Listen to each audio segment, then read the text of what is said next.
कृषी मंत्री धनंजय मुंडे यांनी मतदारसंघात निवडून येऊन दाखवावं असं आव्हान शेकापचे नेते आमदार जयंत पाटील यांनी दिले। मुंडे भाऊ बहीण एकत्र आले असले तरी बीडमध्ये वेगळं चित्र पाहायला मिळेल असं ते म्हणाले।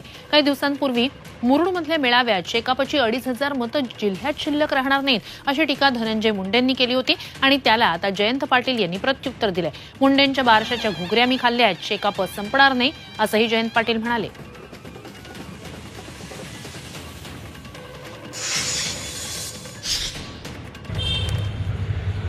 तुमच्या 2,500 मतावर मी एक बैठक घेईल आणि त्यामध्ये तुमच्या पक्षाच्या कार्यालयात बैठक घेऊन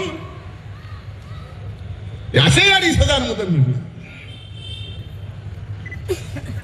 अशा पद्धतीची चेष्टा आमच्या अध्यक्षांची तुम्ही जर इथे करत असाल, तुमचे 2,500 मतं सुद्धा इथून पुढच्या काळात अमृत नोनी आर्थो प्लस, ये एक प्रूवन फॉर्मूला। इसमें मौजूद नोनी फल के गुण और आयुर्वेदिक जड़ी बूटियां शरीर को जरूरी पोषक तत्व देने के साथ साथ हड्डियों और जोड़ों के घिसने, उनमें होने वाले सूजन और दर्द को रोकने में मदद करता है। दर्द मुक्त जीवन के लिए अमृत नोनी आर्थो प्लस। जिल्ह्यामध्ये राहणार नाहीत ही राष्ट्रवादी काँग्रेस पक्षाचा कार्यकर्ता।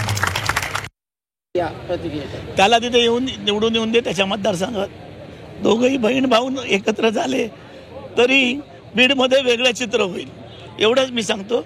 आता त्याच्या बारशेच्या आधी त्याच्या बारशेच्या घुगऱ्या मी खाल्लेल्या आहेत, त्याच्या आधी शेका पक्ष कधी संपणार नाही। मोठमोठे नेते या जिल्ह्यातून सोडून गेले, आमदार खासदार सोडून गेले। शेका पक्ष आहे तिथेच आहे आणि शेका पक्षाचे मतं आहेत तिथेच आहे।